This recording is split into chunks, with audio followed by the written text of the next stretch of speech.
Hello cuties, आप सब लोगों का स्वागत है मूवीज़ पनघट में। आज हम बात करने वाले हैं मे आई हेल्प यू के एपिसोड 8 की।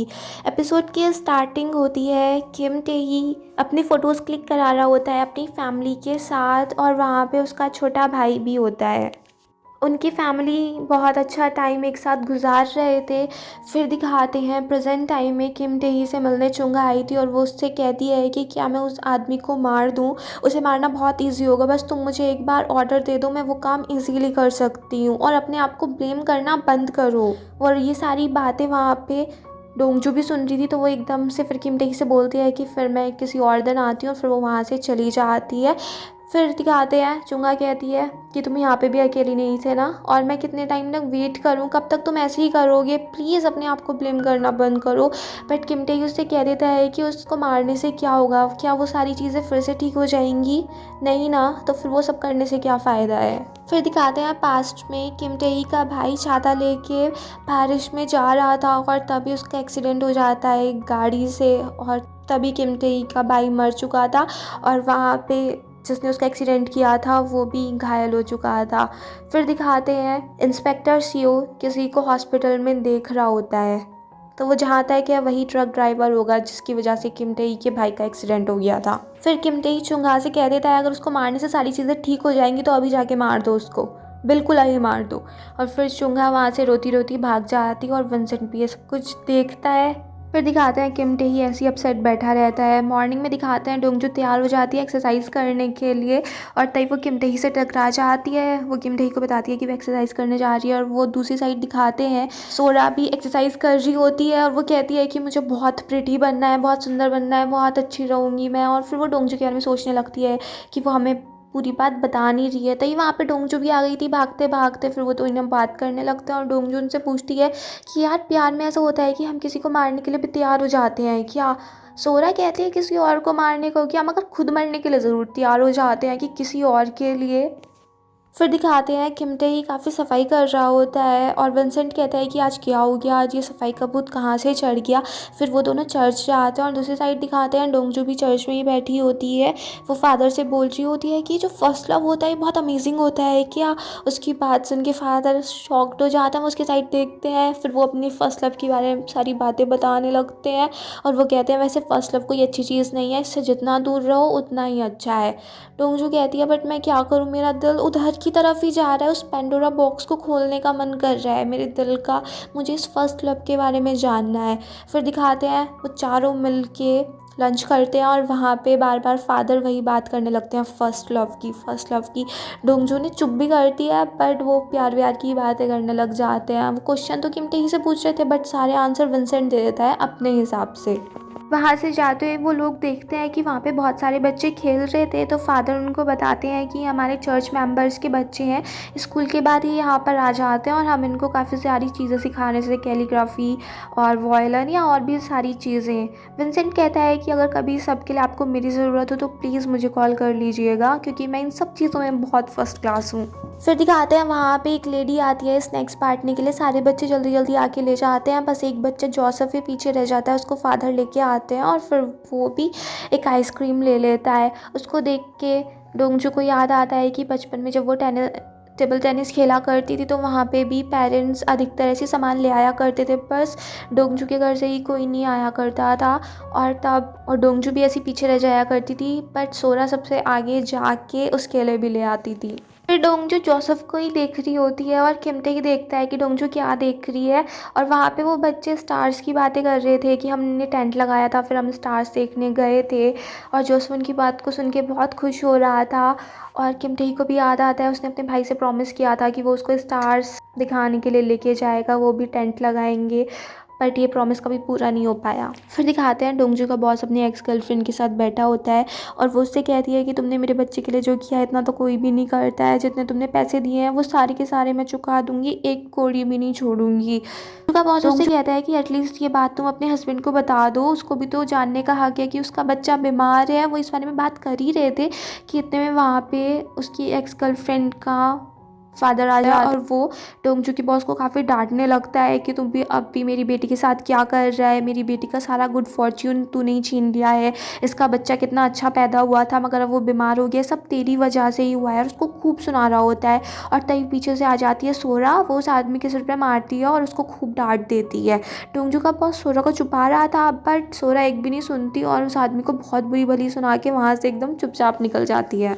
फिर दिखाते हैं विंसेंट, किम टेही और डोंगजू साथ ही घर जा रहे होते हैं और वहाँ पे विंसेंट वो डिज़र्ट खाने लगता है जो डोंगजू उसके लिए रात में लेके आई थी, बट उन लोगों को खाने का टाइम नहीं मिला था। बट किम टेही मना कर देता है विंसेंट से कि तुम इसको नहीं खा सकते हो, और सारा का सारा खुद ही खा जाता है। उसको देख के डोंगजू भी थोड़ा हंसने लगती है। फिर डोंगजू के पास उसके बॉस का मैसेज आता है कि कुछ डॉक्यूमेंट्स पूरे करने हैं, तो इसलिए वो वहीं पर उतर जाती है अपने फ्यूनरल होम में जाने के लिए। फिर विंसेंट कहता है कि वो चुंगाने तो नहीं दिया था ना डेजर्ट, इसलिए तुमने खाने से मना कर दिया था। और फिर वो डोंगजू के बारे में भी कहने लगता है कि ये कितनी अच्छी है, कितने अच्छे से खाती है और सब जगह को एनलाइटन कर देती है। दूसरी साइड दिखाते हैं जैसे ही डोंगजू अपने फ्यूनरल होम के पास पहुंचती है वहीं पे उसको चुंगा मिल जाती है। फिर वो दोनों बात करने लगते हैं और तब डोंगजू उसको बताती है कि वो भी पास में ही काम करती है। फिर चुंगा डोंगजू से कहती है कि रात के लिए सॉरी, वो मेरी और किम टेही के बीच में एक स्टोरी है ना, तो कुछ इस वजह से ही हो गया था।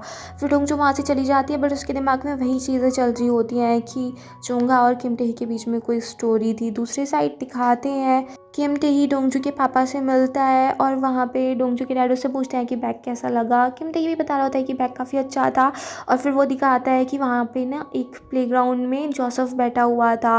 डोंगजू के डैड कहते हैं कि यही मेरा यहाँ पे सबसे क्लोज़ फ्रेंड है, इसकी लाइफ स्टोरी भी काफ़ी बेकार है, इसके डैड की डेथ हो गई, अब इसकी मॉम ही सब कुछ खर्चा वर्चा चलाती हैं घर का, वो दिन रात काम करती हैं, तो ये बेचारा बच्चा अकेला ही रहता है। और उसको देख के किम टेही को अपने भाई की याद आ रही होती है। कई बार तो उसको ऐसा फील होता है जैसे उसका भाई ही बैठा है वहाँ पे। फिर दिखाते हैं चर्च में फादर सब बच्चों के लेटर्स देखते हैं कि वो भगवान से किस बारे में प्रे करना चाहते हैं, और वो जोसेफ के लेटर को देख के थोड़े डिसअपॉइंटेड हो जाते हैं। फिर वो जोसेफ से मिलते हैं और उसको बताते हैं कि बेटा अब तुमने भगवान से प्रे करना ही छोड़ दिया, अब कुछ ऐसी चीज़ नहीं बची जो भगवान से तुम चाहते हो कि तुम्हें मिले। तो फिर वो उसको एक प्रॉमिस कर देते हैं और उससे कहते हैं कि ये बात अपने फ्रेंड्स या किसी को भी मत बताने, सीक्रेट रखना। और फिर वो कह देते हैं कि वो उसको कैंपिंग के लिए लेके जाएंगे। तो वो कैंपिंग पे ले जाने के लिए विंसेंट को कॉल करते हैं कि क्या तुम जोसेफ को अपने साथ कैंपिंग के लिए लेके जा सकते हो। तो विंसेंट बहुत खुश हो जाता है, वो हाँ भी बोल देता है। फिर बहुत अच्छे से बहुत सारा सामान पैक कर लेता है कैंपिंग पे जाने के लिए। बट जैसे ही वो जाने वाला था तभी उसको मैसेज आ जाता है, उसको कुछ और काम पड़ जाता है, किसी से मिलना था। तो ये जिम्मेदारी अब आ जाती है किम टेही के ऊपर, और किम टेही भी काफ़ी खुश था। वो जोसेफ को लेके जाता है कैंपिंग के लिए और वहाँ पे डोंगजू भी आ जाती है। फिर वो दोनों साथ साथ जाते हैं। फादर को जब पता चला कि विंसेंट नहीं जा रहा है तो उनको लगा कि किम टेही शायद काफ़ी ऑकवर्ड फील करे जोसेफ के साथ, इसलिए उसने डोंगजू को कॉल कर दिया था कि तुम तो बच्चों के साथ काफ़ी अच्छे से बात कर लेती हो, तो तुम भी साथ चले जाना जिससे जोसेफ का मन लगा रहे। फिर वो तीनों ट्रिप के लिए निकल जाते हैं। रास्ते में मस्ती करते हुए जा रहे होते हैं पर जोसेफ काफ़ी चुपी था। फिर किम टेही गाड़ी रोकता है और वो जोसेफ को लेके जाता है वॉशरूम में, और फिर वो उससे कह देता है कि नेक्स्ट टाइम आए तो पहले ही बता देना, ठीक है। फिर वो अपनी कैंपिंग साइट पे पहुंच जाते हैं। वहाँ पे डोंगजू कह देती है जोसेफ और किम टेही से कि तुम लोग जाके जगह ढूंढ लो कहाँ पे कैंप लगाना है और सामान सब मैं लेके आ जाऊंगी। बट किम टेही देखता है कि जोसेफ बहुत ज़्यादा ऐसी चुप सा खड़ा है, तो वो उसको एक बैग दे देता है कि यहाँ पे काफ़ी सारा सामान है, थोड़ी सी जोसेफ भी हमारी हेल्प कर देगा। बैग को लेके जोसेफ काफ़ी खुश हो जाता है। फिर वो कहता है कि मैं इससे भी ज़्यादा सामान ले सकता हूँ, तो किम टेही उसको एक दूसरा बैग भी देता है जिसे लेके जोसेफ और ज़्यादा खुश हो जाता है और किम टेही भी उसके साथ खुश हो जाता है क्योंकि किम टेही को एक्सपीरियंस था, उसका छोटा भाई था उसी एज का, तो उसको पता था कि इस टाइम में इस उम्र के बच्चों को ऐसा अच्छा नहीं लगता है जब उनको बेबी की तरह ट्रीट किया जाए। फिर वो तीनों कैंप लगाने में लग जाते हैं बट किम टेही से कोई भी काम नहीं होता है क्योंकि उसका ये फर्स्ट टाइम था कैंपिंग साइट पे, तो सब काम डोंगजू करती है टेंट लगाने का। वहीं पे पास में एक फैमिली ने टेंट लगाया हुआ था। वो लोग कहने लगते हैं डोंगजू को देख कर कि डैड से कुछ काम नहीं आता है, मॉम ही सारा काम कर रही है। तो डोंगजू कहती है नहीं मैं इसकी मॉम नहीं हूँ। तो वो कहती है हाँ मुझे पता चल गया, वो तुम्हारा नेफ्यू है ना। बट जोसेफ कह देता है कि मैं नेफ्यू नहीं हूँ, ये मेरा भाई है। वो किम टेही को अपना भाई बता देता है, तो किम टेही को फिर से अपने भाई की याद आ जाती है। फिर किम टेही थोड़ा अपसेट सा हो गया था और फिर डोंगजू उसको बताती है कि वो तुम्हारी डॉक्टर फ्रेंड मुझे मिली थी एक दिन, कि शायद तुम लोग तभी मिले ना जब तुमने काम करना शुरू किया था। तो किम टेही हाँ में हाँ मिला देता है। फिर रात को दिखाते हैं वो ग्रिलिंग करते हैं और वहाँ पे अपना टाइम एंजॉय कर रहे थे। तभी किम टेही देखता है कि जोसेफ कुछ ज़्यादा नहीं खा रहा है और अपना मुंह बंद करके ही खा रहा है। तो किम टेही उससे बोलता है कि अपना ज़रा ई करके दिखाओ, बट जोसेफ अपना मुंह ही नहीं खोलता। तो फिर वो उसको पता चल जाता है कि जोसेफ का ज़रूर दांत हिल रहा होगा, मतलब टूटने वाला होगा। तो वो उसके दांत में धागा बांध करके उससे कहता है कि जैसे ही मैं 2-3 काउंट करूँगा ना, एकदम से हमें तुम्हारा दांत खींच देंगे। तो जोसेफ मना कर रहा था ना, प्लीज़ ऐसा मत करो, बट किम टेही एक बोलने पे ही उसका दांत खींच देता है। फिर तीनों हंसने लग जाते हैं।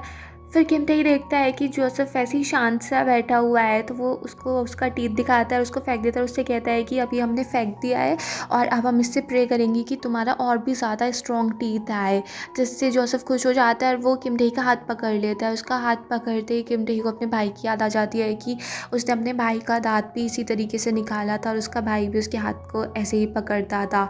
फिर वो जोसेफ को तारे दिखाने के लिए ले जाता है और वहाँ पे जोसेफ को वो सारा नज़ारा बहुत अच्छा लगता है। वो कहता था कि प्लेग्राउंड में बैठ के भी मुझे ये सारी चीज़ें नहीं दिखती थी जो आज मुझे ऐसे खुले आसमान में दिख रही हैं। जोसेफ ने किम टेही को बताया था कि वो एक्चुअल में कैंपिंग पे इसीलिए आना चाहता था ताकि वो तारों को देख सके, क्योंकि उसके डैड अब एक स्टार बन चुके हैं और वो उनको क्लियर देखना चाहता था।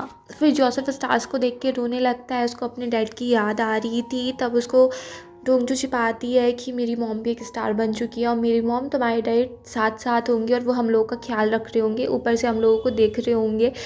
फिर वो जोसेफ को छुपाते हैं, उसको सुला देते हैं। फिर दिखाते हैं डोंगजू और किम टेही घूमने के लिए जाते हैं और वहाँ पे किम टेही डोंगजू से पूछता है कि तुम्हारे लिए हार्ड नहीं होता, डिफ़िकल्ट नहीं होता कि तुम एक फ्यूनरल होम में काम कर रही हो, हर रोज़ तुम्हें डेथ को फेस करना पड़ता है।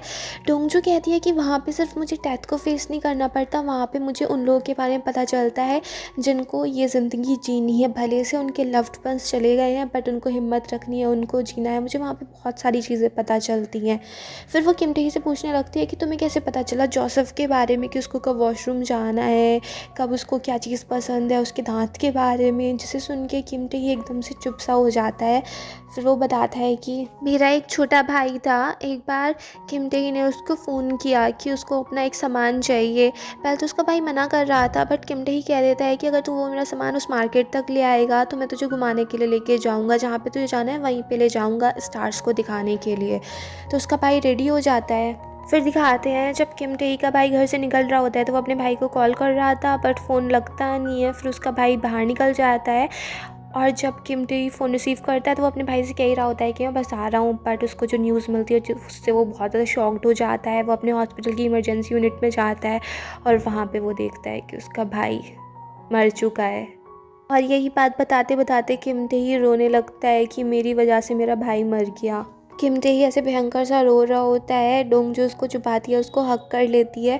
फिर दिखाते हैं वो सीन जब डोंगजू का फर्स्ट क्लाइंट वही बच्चा यानी कि किम टेही का भाई होता है। वो डोंगजू से कह रहा होता है कि प्लीज़ मुझे वो रिंग ज़रूर ढूंढनी है, वो उस मार्केट में कहीं पड़ी होगी, प्लीज़ आप वो रिंग ढूंढ लो, वो रिंग मेरे भाई के लिए बहुत ज़रूरी है। और अगर वो आपको कहीं नहीं मिलती तो उस इंस्पेक्टर से पूछ लेना, उसको पता होगा।